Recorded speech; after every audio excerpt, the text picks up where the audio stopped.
Assalamualaikum warahmatullahi wabarakatuh.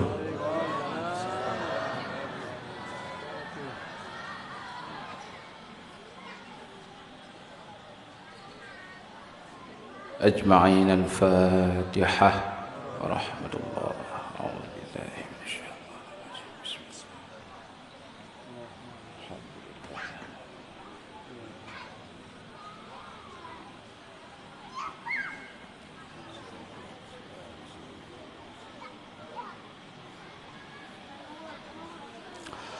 Alhamdulillah.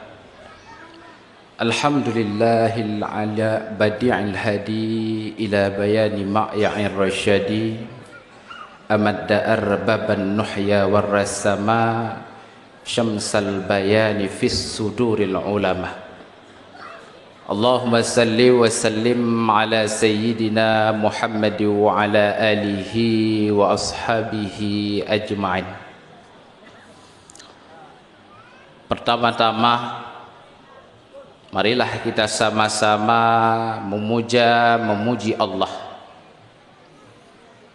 karena dengan adanya Allah kita dapat merasakan kenikmatan yang diberikan oleh Allah kepada kita. Seluruh yang ada pada kita itu berasal dari Allah. Kita mempunyai anak dari siapa, Bu? Dari Allah. Istri dari siapa, Pak? Allah.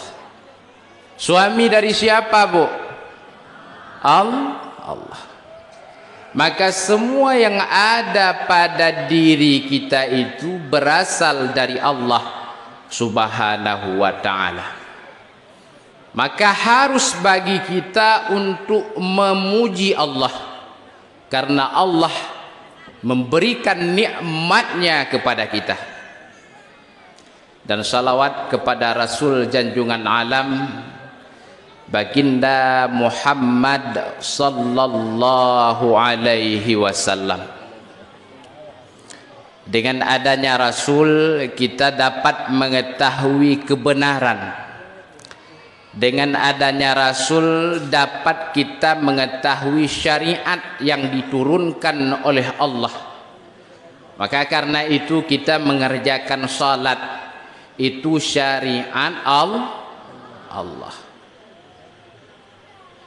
Dan juga kepada al dan sahabat beliau sekalian, seiring bahu seiring langkah mempertegakkan kalimah Allah, kalimah La ilaha illallah.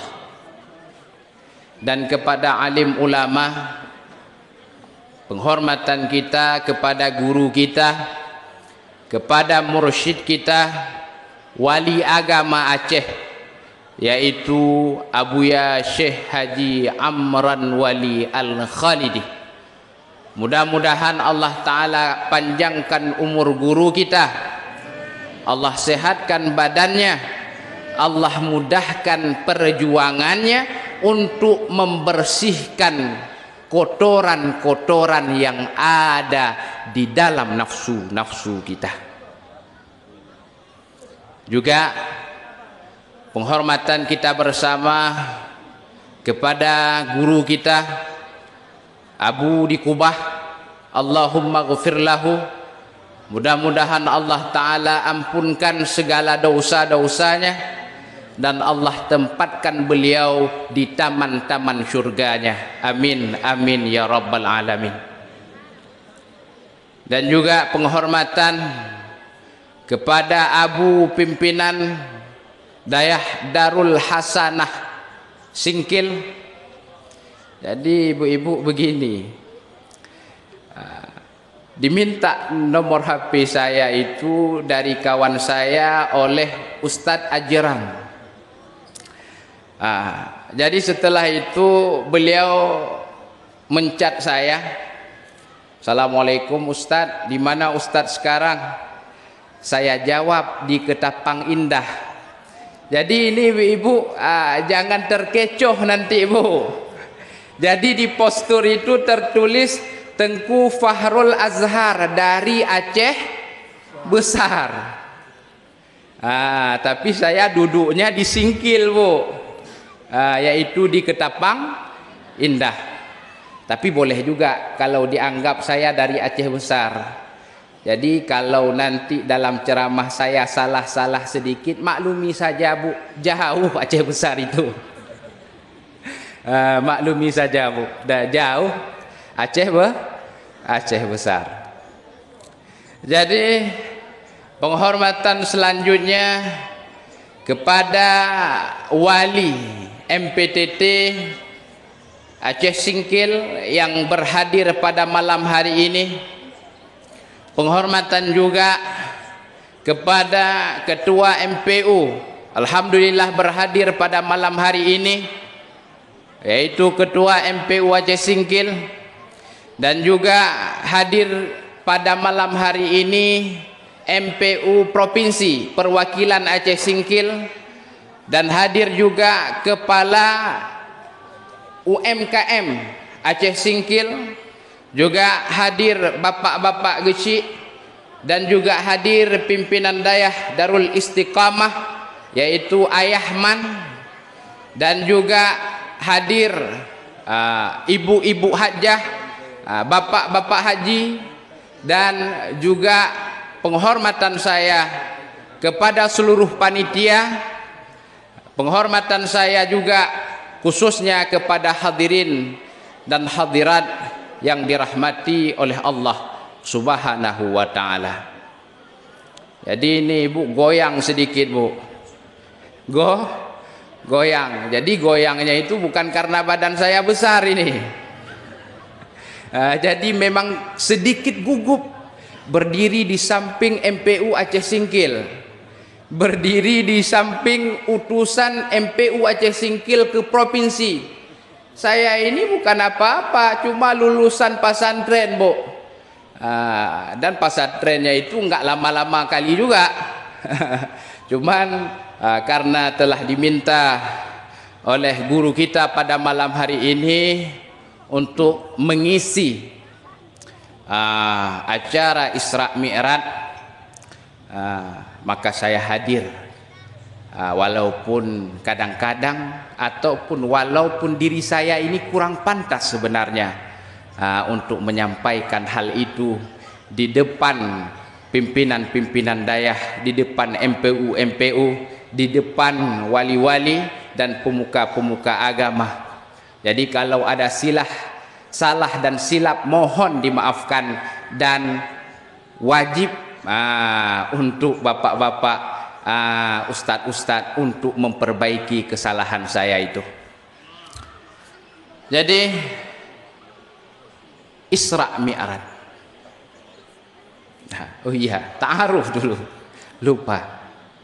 Jadi ta'aruf, nama saya itu Fahrul Azhar, Tengku Fahrul Azhar. Kalau di sini berarti Ustadz Fahrul Azhar. Jadi saya berasal dari Aceh Besar, tepatnya di Lepung Kecamatan. Dulunya saya mengaji di Lamno, Aceh Jaya, dan di Lamno itu saya mengaji kurang lebih 7 tahun, mau masuk 8 tahun. Jadi ibu-ibu, di ketika saya mengaji 2018 pernah diadakan oleh Abuya Muzakarah Internasional di Banda Aceh. Abuya mengadakan Muzakarah Internasional di Banda Aceh. Jadi di ketika itu saya tidak kenal MPTT ini. Apa itu MPTT itu saya tidak tahu. Jadi di ketika itu waktu saya lewat, saya pulang, saya lihatlah baliho, baliho besar, yang terpajang di kota-kota Banda Aceh waktu itu. Muzakarah internasional, muzakarah tauhid, tasawuf dan kesufian. Skalanya internasional. Jadi dulunya itu saya cuman tahu muzakarah itu skalanya provinsi, Abu, yang diadakan di Payapasi. Jadi setiap maulid di Payapasi itu diadakan muzakarah oleh Abu Payapasi di Aceh Timur. Dan muzakarah itu muzakarah fikih, bukan muzakarah tauhid tasawuf. Jadi setelah itu terheranlah saya. Ini ada sosok ulama yang membuat muzakarah skala internasional di Banda Aceh. Belum pernah saya tahu sosok ulama, bahkan pemerintah pun belum pernah mengadakan muzakarah skala internasional itu. Ini siapa ini? Penasaranlah saya. Siapa ini? Jadi waktu itu saya cari tahulah siapa yang membuat. Rupanya Abuya Syekh Haji Amran Wali, anak daripada Abuya Kubah, Abuya Muhammad Wali Al-Khalidi. Jadi setelah itu makin membuat saya penasaran. Setelah saya telusuri bahwa Abuya Amran ini dituduh sesat, dikarenakan beliau mengajarkan insan kamil, dan masyhur di tempat-tempat saya itu bahwa Abuya tidak lagi bersyariat. Berarti kalau tidak bersyariat, paham saya enggaklah salat. Berarti kalau enggak salat enggak guna Isra Mi'raj. Kan gitu? Karena Isra Mi'raj itu adalah menjemput salat. Jadi itu pemahaman-pemahaman yang dulu saya dapatkan, yang dulu saya dengarkan, bahwa Abuya mengajarkan kitab insan kamil dan beliau tidak bersyariat, berarti tidak sholat, duduk-duduk saja pemahamannya. Enak juga ya. Iya kan Bu? Enggak sholat. Enak Bu enggak sholat. Ibu-ibu ini. Jadi pemahamannya, ini enggak sholat lagi. Jadi setelah itu membuatlah saya penasaran, sehingga di ketika itu saya punya keinginan untuk pindah dari Lamno. Dan singkat cerita, 3 kali saya minta izin ke Aba Asnawi waktu itu. 2018, 2019, 2020.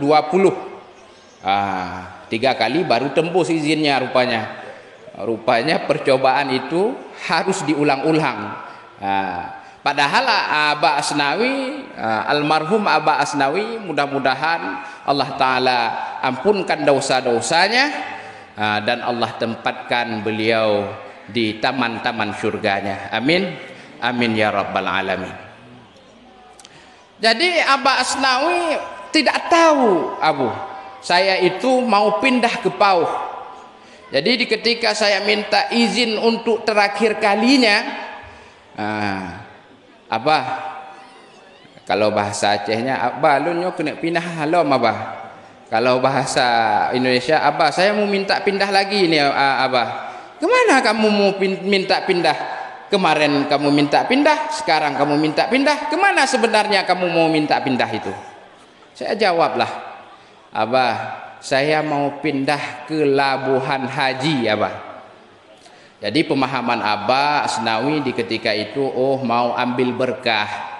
Jadi pemahaman itu kalau mau pindah ke Labuhan Haji, ke Darussalam, mau ambil keberkahan di Abuya Kubah. Jadi setelah itu ditanya oleh Aba Asnawi, kamu ini kemana sebenarnya pindah? Ke Labuhan Haji. Untuk mentaukidkannya lagi, kemana kamu pindah? Ke Abu Amran atau ke Darussalam? Ke Abu Amran atau ke Darussalam? Jadi Dikarenakan Aba Asnawi tidak tahu Abuya Amran itu mempunyai dayah juga yang bernama Darul Ihsan. Jadi singkat cerita, saya tanyalah kepada Aba Asnawi, Aba, kalau menurut Aba, kamu saya pergi ke Darussalam atau ke Abuya Amran? Jadi membuatlah perbandingan oleh Aba ini dan itu, sehingga beliau mengizinkan pergilah saya ke Darul Ihsan, ibu-ibu. Jadi Darul Ihsan itulah penyebab saya sampai ke Singkil ini pada malam hari ini, ibu-ibu. Jadi kalau saya tidak pindah ke Darul Ihsan, nggak sampai juga saya ke sini. Dan nggak pernah saya bayangkan dalam pikiran saya itu saya sampai ke Aceh Singkil. 500 km, ibu-ibu, dari Banda Aceh itu, dari Aceh Besar ke Aceh Singkil. Jauh, ibu-ibu? Jauh. Jadi kalau kita pergi naik mobil jam 8 pagi dari Banda Aceh sampai ke sini jam 2 malam. Jauh itu. Jadi itulah yang dinamakan dengan takdir. Maka dikatakan oleh Ibnu Athaillah, sawabiqul himam la tahrik aswaral aqdar. Cita-cita yang kuat yang dibarengi dengan ikhtiar yang kuat itu tidak bisa merobek benteng takdir Allah Subhanahu wa taala. Apabila Allah telah menetapkan dalam azalnya bahwa engkau akan sampai ke Aceh Singkil ini, maka walaupun tidak kita bayangkan, saya khususnya sampai ke Aceh Singkil. Jadi kembali lagi, ibu-ibu. Jadi Isra Mi'raj itu adalah perjalanan Rasulullah untuk menjemput salat. Perjalanan Rasulullah untuk menjemput ibadah yang diwajibkan oleh Allah ke umat Muhammad. Dan sudah banyak kita dengar bagaimana perjalanan Isra Mi'raj itu dari Masjidil Haram ke Masjidil Aqsa. Itu Isra dari Masjidil Aqsa naik ke Sidratul Muntaha, itu namanya Mi'raj. Sehingga Nabi berjumpa dengan Allah, meminta apa yang harus dilakukan oleh hambaku ya Allah, setelah Nabi mendapatkan beberapa musibah sebelumnya, sehingga Allah Ta'ala singkat cerita mewajibkan di atas umat Muhammad ini salat 5 waktu. Jadi ibu-ibu, yang perlu saya ingin sampaikan pada malam hari ini adalah tentang salat itu sendiri. Jadi tidak ada, ingat ibu-ibu, tidak ada pangkat yang diturunkan oleh Allah ke muka bumi ini yang paling mulia selain Abdul. Tidak ada pangkat yang paling mulia yang diturunkan oleh Allah ke muka bumi ini selain Abdullah. Apa maknanya Abdullah? Hamba Allah. Maka tidak benar kata-kata abdun itu kecuali dengan kata-kata ibadah.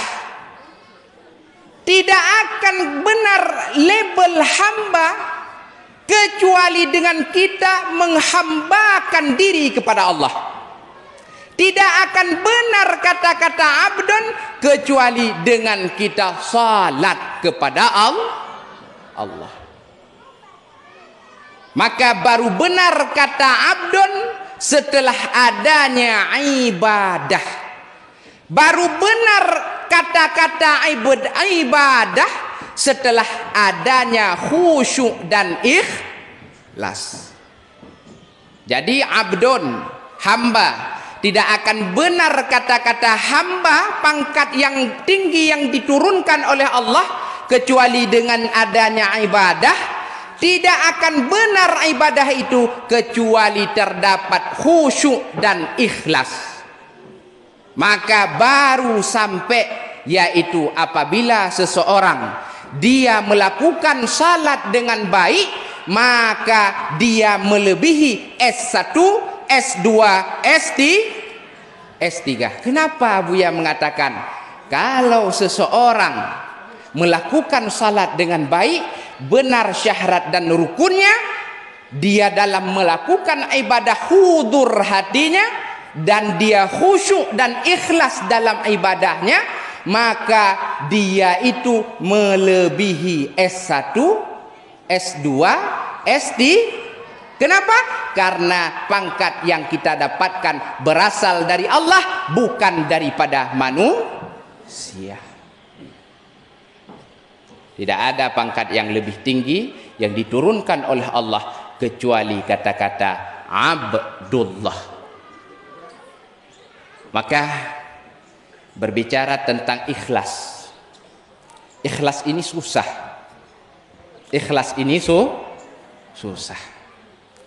Maka dikatakan oleh Ibnu Athaillah, al-a'malu surul qa'imah wa arwahuha wujudu sirril ikhlasi fiha. Amalan adalah suatu bentuk yang berdiri. Artinya amalan zahir, amalan batin. Disurahkan, ditafsirkan oleh ulama. Apa maknanya surul qaimah itu? Makna surul qaimah itu adalah salatmu, zakatmu, sedekahmu, dan segala bentuk-bentuk ibadahmu, baik itu haji, baik itu umrah, itu namanya surul qaimah. Jadi arwahnya apa? Nyawanya apa? Nyawanya adalah ikhlas. Nyawa amalan itu adalah ikhlas. Kalau terdapat ikhlas dalam amalan, maka bernyawalah amalan. Kalau tidak terdapat ikhlas dalam amalan, maka tidak bernyawa amalan. Karena inti daripada salat harus ada khusyuk, harus ada ikhlas. Jadi karena demikian, ikhlas itu penting dalam ibadah.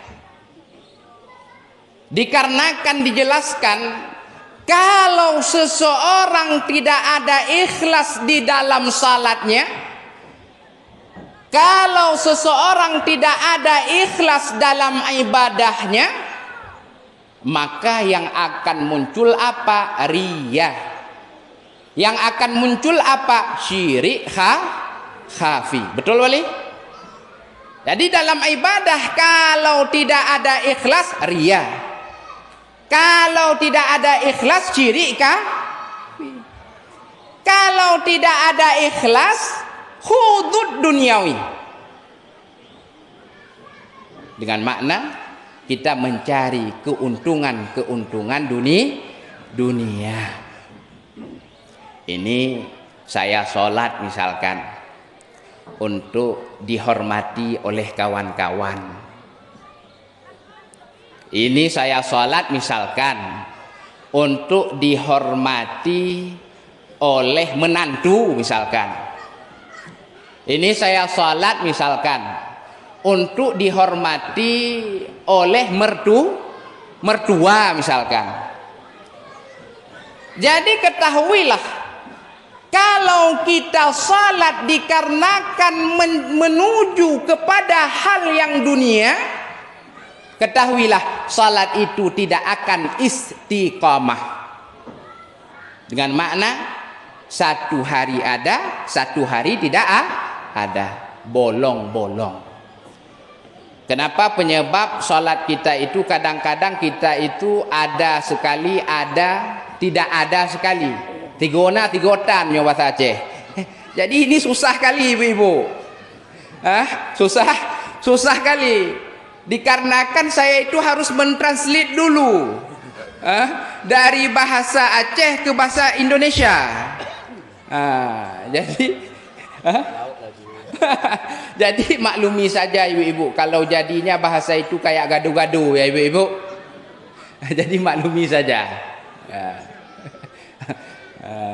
Jujur.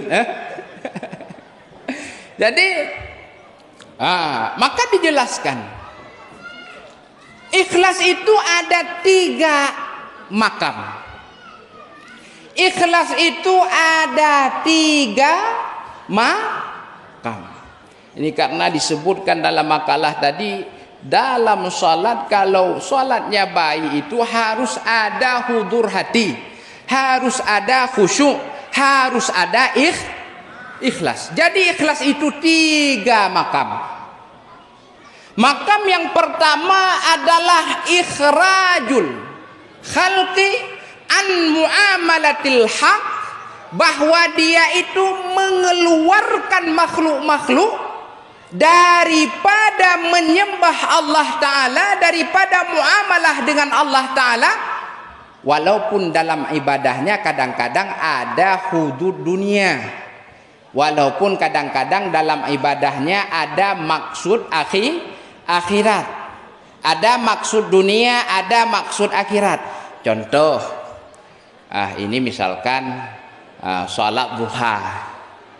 Kita kenal salat duha itu adalah untuk mendatangkan rezeki. Salat duha. Kenapa kamu itu salat duha seringkali? Saya salat duha mau dapat rezeki. Apakah boleh? Boleh. Apakah itu ikhlas? Ikhlas. Cuman ikhlasnya tingkatan awam.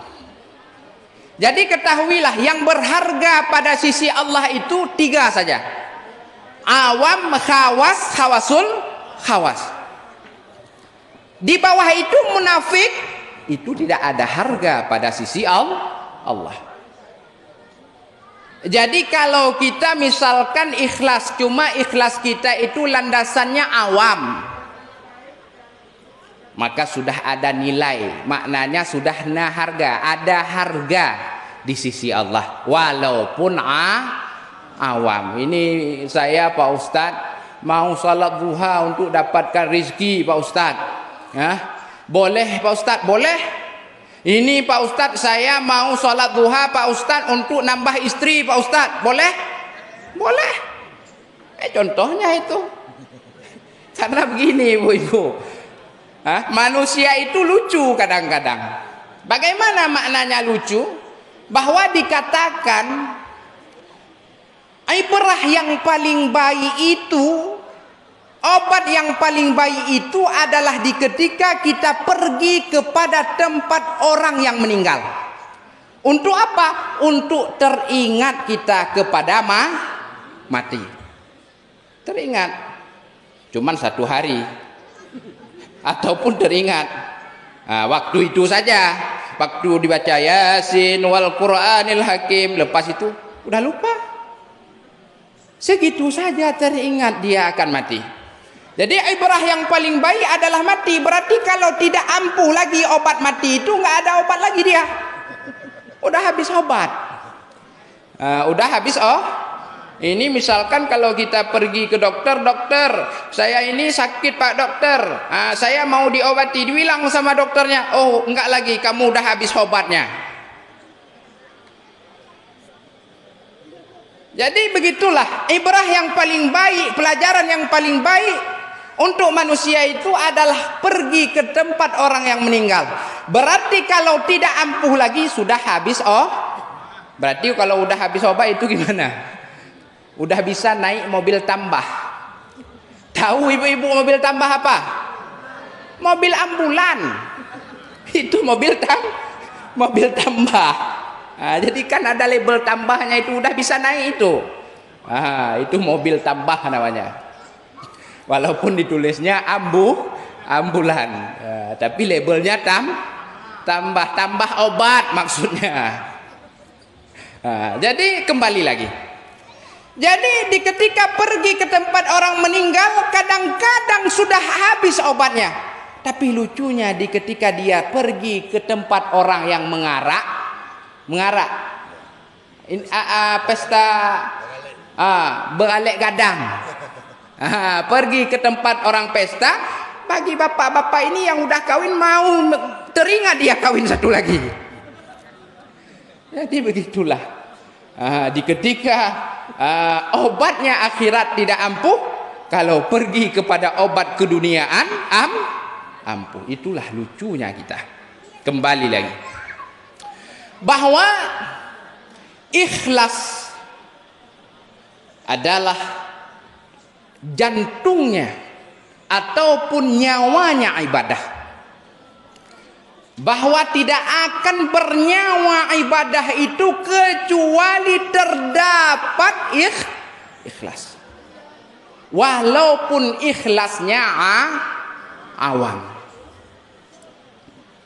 Itu sudah bernilai di sisi Allah Subhanahu wa ta'ala. Jadi selanjutnya ikhlas khawas. Apa makna ikhlas khawas itu?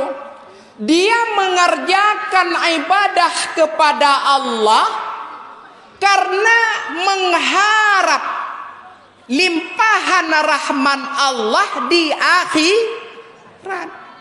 Hududnya itu maksud dirinya itu ke akhirat, bukan lagi ke dunia. Itu namanya khawas. Jadi dia itu melakukan ibadat. Kamu kenapa rajin sekali sholat? Habis sholat wajib, kamu sholat lagi sunat. Begini Pak Ustadz, saya itu mengerjakan ibadah untuk mendapatkan, untuk mempersiapkan kematian saya Pak Ustadz. Saya melakukan taat Pak Ustadz untuk mempersiapkan jawaban yang harus dijawab oleh anggota tubuh saya ketika ditanyakan oleh mungkar nangkir nanti Pak Ustadz. Jadi itu makamnya khawas. Tidak ada hudud dunia, yang ada hudud akhirat. Itu khawas. Selanjutnya lagi apa? Ikhlas tingkatan khawas. Ikhlas tingkatan khawas. Apa maknanya? Nafal hudud bikulliyat. Dia menafikan hudud, maksud diri, keuntungan diri dengan keseluruhan, bikulliyah, dengan keseluruhan. Ini kalau kita ngaji-ngaji ada istilahnya kul, ada istilahnya kulli, ada istilahnya kulliyah. Ada istilahnya kulli, ada istilahnya kulliyah. Kalau kulli am, kalau kuliah khas. Contohnya, kalau kulli, santri-santri darhas sudah pulang karena libur. Santri-santri pesantren darhas sudah pulang karena ada yang tidak pulang. Ada yang tidak pulang. Itu kulli. Tapi kalau misalkan dikatakan santri-santri darhas, masing-masing santri darhas telah pulang sampai ke rumahnya, berarti dengan mana apa? Semua kosong pesantren ini, siapa lagi? Udah pulang semua ke rumah, tinggal habu sendiri. Jadi itu namanya kulliyah. Jadi itu kita kenal dalam ilmu mantik. Nah, dalam ilmu mantik kembali lagi nafa hudud bikulliyah, menafikan segala maksud dan keuntungan diri secara kulli. Enggak ada maksud dunia, enggak ada maksud akhirat, enggak ada ini, enggak ada itu, enggak ada takut ini, enggak ada takut itu, murni karena menyembah Allah Subhanahu wa ta'ala. Itulah yang namanya ikhlas khawasul khawas. Dijelaskan lagi apa makna ikhlas khawasul khawas itu. Ifrad kalbi an ibadati rabbi, dia mengosongkan hatinya, yang ada dalam dia hatinya itu adalah menyembah Allah Subhanahu wa ta'ala, bukan karena ini, bukan karena itu. Itulah yang dinamakan ikhlas khawasul khawas. Jadi ini ibu-ibu, kebanyakan kita ini ikhlas dalam ibadah. Ikhlas apa ibu-ibu? Awam, khawas atau khawasul khawas, Bu? Hah? Awam. Yang jangan munafik, Bu. Yang jangan munafik. Makna jangan munafik itu begini. Karena kita melakukan ibadah karena takut. Takut siapa? Takut ayah. Ini contohnya pulang nanti santri darhas ke rumah-rumahnya, sholat dia. Kenapa? Kalau enggak sholat dibilang nanti sama mama, apa juga maknanya kamu ngaji? Capek habis uangku, aku biayakan kamu untuk mengaji. Jadi itu karena takut orang tuh, berarti itu ikhlas munafik. Tapi santri darhas enggak ada gitu. Santri darhas kalau bukan khawas, awam lah. Kalau bukan khawas, awam. Jadi begitulah, dalam kita beribadah harus ada ikhlas. Karena dikatakan oleh Abuya dalam makalah tadi apa? Dalam kita beribadah, di balik kita mengetahui yaitu sah dan batalnya, melunaskan hak-hak syarat dan rukunnya. Melunaskan hak-hak syarat dan rukunnya dengan apa? Dengan landasan ilmu. Tahu kita mana syarat salat? Apa syarat salat itu? Balik apa? Islam balik berakal. 3 taklif. Islam balik berakal. Itu adalah syarat salat. Ada lagi nanti rukun rukun salat. Jadi melunaskan hak-hak syarat dan rukun itu landasannya ilmu. Ataupun landasannya adalah syariat. Landasannya adalah syariat. Jadi dalam kita beribadah tidak cukup untuk melunaskan hak-hak syariat saja, yaitu landasan ilmu saja, landasan syarat dan rukun saja. Harus ada hudur hati. Harus ada yang namanya khusyuk. Harus ada yang namanya ikhlas. Karena Rasul mengatakan man khasya'at jawarih, man khasya'a qalbu khasya'at jawarihuhu. Orang yang telah khusyuk hatinya, maka khusyuk jawarihnya. Khusyuk dia dalam mengerjakan salat, lezat dia dalam mengerjakan salat, istiqamah dia dalam mengerjakan salat. Nah, kalau karena takut-takut, salat itu bolong-bolong. Hari ini ada, besok enggak ada. Ataupun ada juga yang salatnya maghrib aja.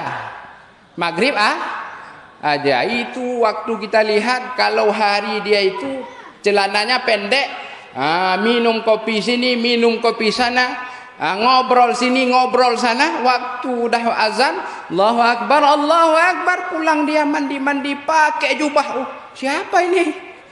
Udah terkejut pula kita lihatnya. Kemana Pak? Mau sholat saya. Cuman maghrib aja? Iya. Subuhnya? Besok aja. Kan masih maghrib. Subuh besok. Jadi begitulah. Banyak fenomena, banyak dinamika yang kita lihat itu. Dan kita ini orang-orang pesantren, santri-santri, maka kita itu adalah orang-orang yang akan menyinari tempat-tempat yang belum ada lampunya. Pada suatu saat kita ini masih belajar. Memang kita kadang-kadang waktu masih belajar itu hina. Waktu masih belajar itu dipendang sebelah mata. Sebelah mata dilihat kita. Tapi ketahuilah, nanti di ketika pada suatu saat selesai kita mengaji itu, benar kita mengaji karena Allah, insya Allah akan Allah muliakan kita. Ini karena kebanyakan begini ibu-ibu. Ini ibu-ibu kurang tahu kadang. Ini santri-santri ini juga galau sebenarnya wali. Banyak ustadz-ustadz galau. Galau kenapa? Mau menikah. Mau menikah. Emas naik terus. Ini waktu kita lihat kemarin itu emas 7 juta, hai 8 juta, hai 9 juta, hai 10 juta udah emas. Galau. Aduh ya Allah, kapan saya menikah ini ya Allah. Dilihat harga emas ini nggak mungkin saya bilang sama mama saya, mak saya mau nikah mak. Malu dia dikarenakan harga emas itu udah pikir-pikir, bukan 2 kali dia pikir, 10 kali kadang-kadang. Sampai habis pikir. Jadi begitulah. Jadi ketahuilah bahwa kalau kita mengaji itu karena Allah, kita mengaji itu karena menuntut ridha Allah. Ingat, kita mengaji tidak lain adalah untuk menuntut ridha Allah. Maka kata Rasulullah, man inqata'a ila Allah kaffahu kullu mu'nah. Orang-orang yang memutuskan sangkutan kepada Allah, mengerjakan sesuatu itu karena Allah, untuk mengaji untuk Allah, kafahu kulla mu'nah, Allah cukupkan segala biaya. Mau hidup Allah cukup, mau nikah Allah cukup.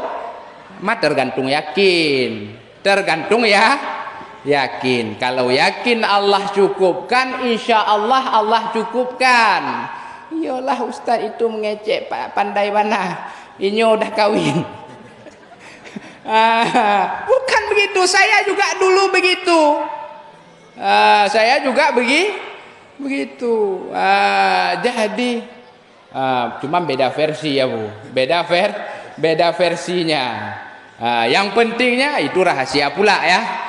Jadi yang pentingnya apa? Orang yang dia yakin, mengkata di dalam hatinya, meyakinkan di dalam hatinya bahwa dia mengaji ini untuk menuntut ridha Allah, dan di ketika dia mempunyai ilmu Allah nanti membantu agama Allah, maka orang yang membantu Allah, Allah membantu dia. Maka Rasul mengatakan kafahu kulla mu'nah, Allah jamin, Allah cukupkan segala biayanya.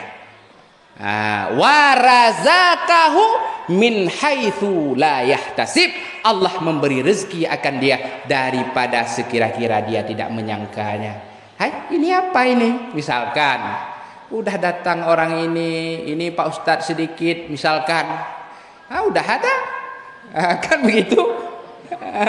Jadi memang begitu. Jadi itulah, ini kafahu kulla mu'nah, berarti apa wali? Kafahu kulla mu'nah, Allah cukupkan segala biaya. Cuma tergantung yakin dan tidak yakin. Maka kembali lagi ibu-ibu dan bapak-bapak, bahwa kita dalam kehidupan dihidupkan oleh Allah, dimatikan oleh Allah dalam hidup hanya untuk menyembah Allah. Sesuai Qari tadi membacakan bahwa innama u'idzukum bil wahidah antakumu lillah. Hanya saja aku ajarkan akan kamu dengan yang satu. Apa yang satu itu? Kamu berdiri untuk Allah. Untuk Allah. Jadi begini lagi, Bu. Kadang-kadang kita itu terlalu memikirkan anak-anak kita. Makna terlalu memikirkan anak-anak kita begini. Ketahuilah anak itu adalah rezeki Allah yang Allah titipkan kepada kita. Dengan makna anak itu adalah amanah yang diamanahkan oleh Allah kepada kita. Maka di ketika kita mempunyai anak, kita selalu memikirkan, ini gimana nanti ya anak saya, kalau udah besarnya gimana dia hidupnya. Kurang kita memperhatikan ataupun kurang kita ingat, ini anak saya gimana nanti matinya. Iya kan, Bu? Terpikirkan dalam hati kita itu apa? Ini anak saya gimana nanti hidupnya, nanti udah ada istri gimana. Kurang di kita memperhatikan apa? Ini gimana nanti mati anak saya. Bahkan kadang-kadang karena itu kita itu meyakini dalam hati kita ataupun mewahamkan dalam hati kita apa? Oh, ini yang pas anakku ini PNS, yang pas anakku PNS. Oh, nggak pas PNS. Aku sukanya itu mimpi dulu waktu aku hamil.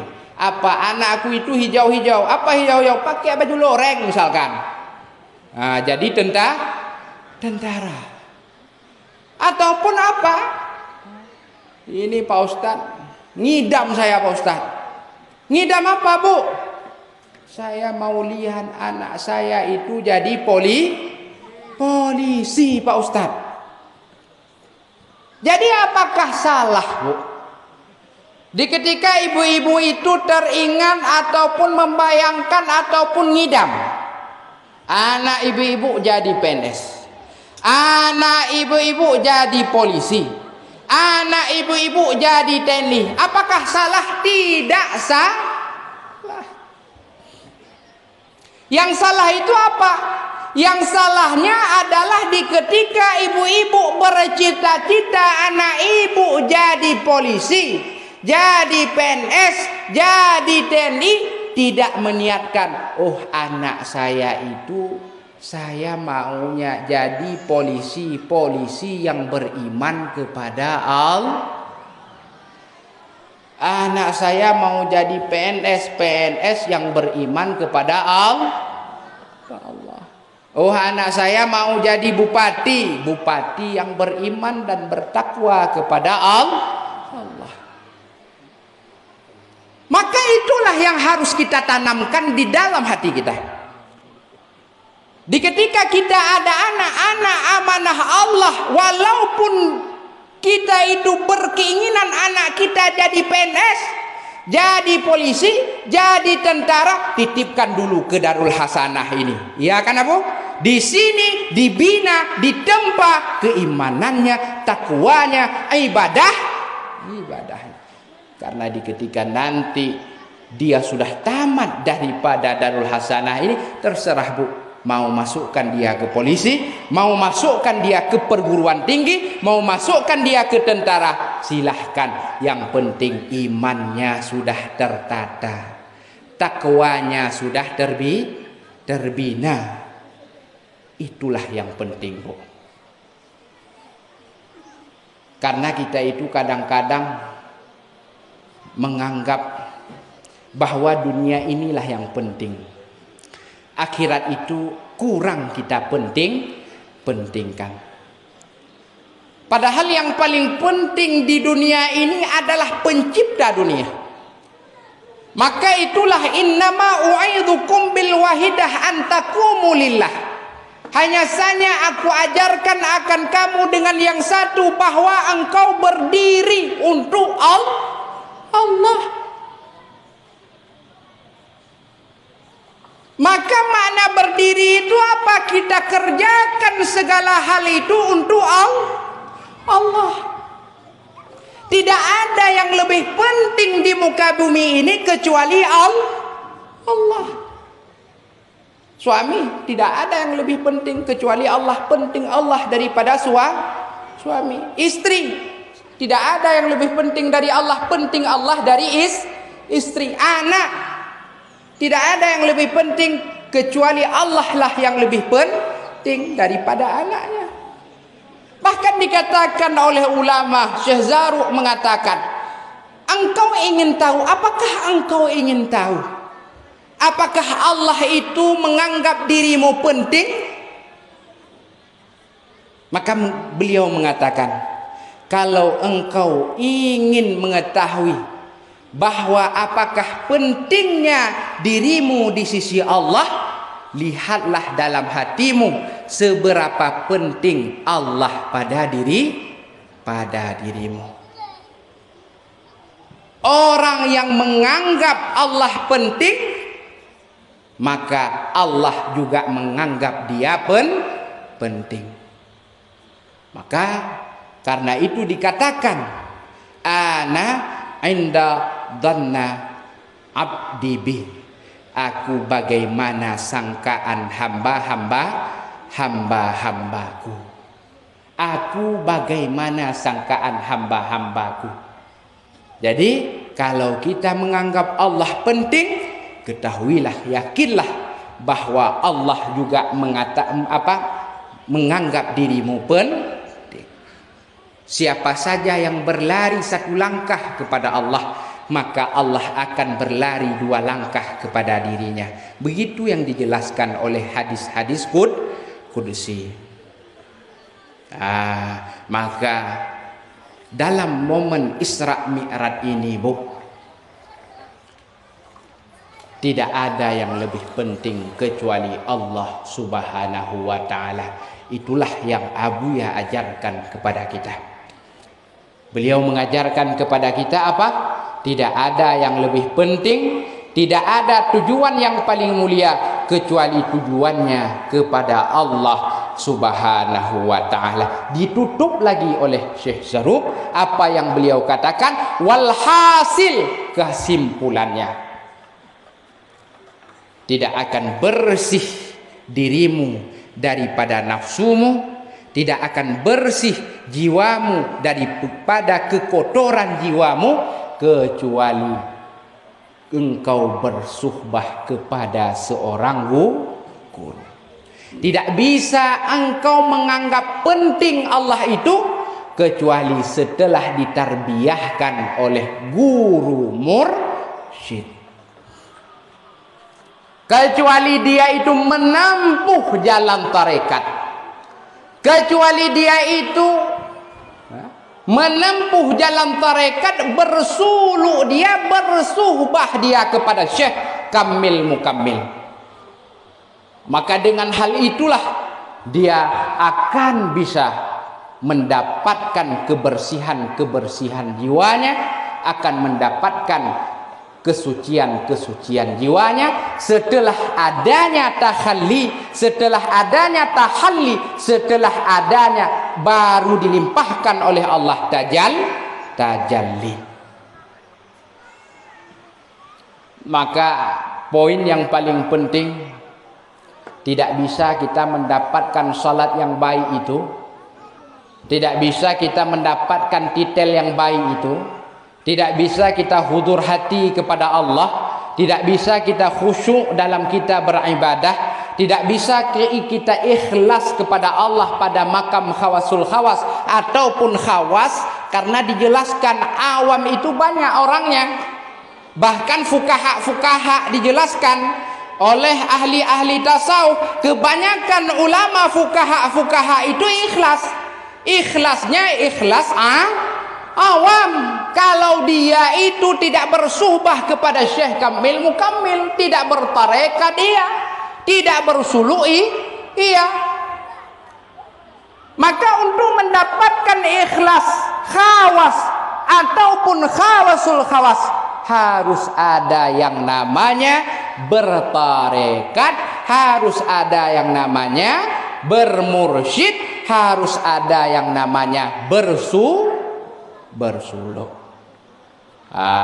Maka baru dia bisa mendapatkan keindahan ikhlas, baru dia mengerjakan ibadat karena Allah, baru benar.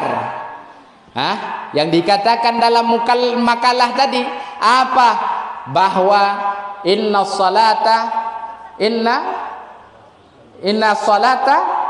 tanha 'anil fahsya'i wal munkar. Bahwa sesungguhnya salat itu mencegah daripada perbuatan keji dan mungkar. Baru benar juga inna salati wa nusuki wa mahyaya wa mamati lillahi rabbil alamin. Bahwa sesungguhnya salatku, wa nusuki dan segala bentuk-bentuk ibadahku, wa mahyaya hidupku, wa mamati matiku lillah, hanya untuk Allah. Baru benar itu apabila kita telah bersuhbah kepada mursyid kamil mukam. Mana ada juga coba kita bahasa. Ada juga kok Ustaz, orang yang udah bermursyid dia itu bandelnya palehnya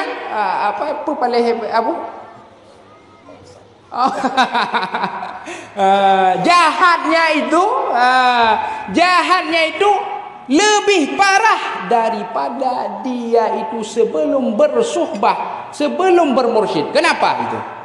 Ketahuilah, dikarenakan dia tidak benar bersuhbahnya, tidak benar dia bertarikatnya. Dia tujuan bertarikatnya untuk hudud, untuk maksud diri, untuk keuntungan diri. Pengen dia terkenal, mau dia diangkat khalifah. Maka ada kejadian apa? Enggak diangkat khalifah, enggak pergi lagi ke MPTT. Ada juga, tapi enggak di sini, di kampung saya sana. Di kampung saya itu enggak ada diangkat oleh Abuya Khalifah, merajuk dia. Enggak mau lagi lah saya pergi ke MPTT ini, enggak diangkat Khalifah. Yang pasnya apa? Kita katakan, siapa kamu? Berarti dia pergi ke Abuya itu, pergi ke MPTT itu karena hudud, karena maksud diri, karena keuntungan pengen dia dipanggil khalifah. Masih ada riya, masih ada syirik khafi di dalam batinnya, tidak ikhlas dia. Maka karena demikian ibu-ibu, kita itu yang murid-murid Abuya, betullah kita bersuhbah kepada Abuya, betulkan kita bertarekat kepada Abuya, betulkan kita bersuluk, berjalan bersama-sama Abuya, supaya sampai kita ke hadrat Allah Subhanahu wa taala. Jangan melenggong kanan, jangan melenggong kiri, yang kita lihat hanya Allah Subhanahu wa taala. Karena apa? Karena tempat penghabisan kita adalah Allah Subhanahu wa ta'ala. Maka karena demikian ibu-ibu, mungkin itulah yang dapat saya sampaikan pada malam hari ini. Maaf ibu-ibu, kadang-kadang ada membentak sedikit ibu-ibu ya. Enggak saya bentak ibu-ibu, sebenarnya memang gaya bahasa saya seperti ini. Mungkin juga kadang ada gaduh-gaduhnya sedikit, dinikmati aja, enak gaduh-gaduh itu Bu. Jadi mohon maaf apabila ada kesalahan. Wabillahi taufik wal hidayah. Assalamualaikum warahmatullahi wabarakatuh. Waalaikumsalam.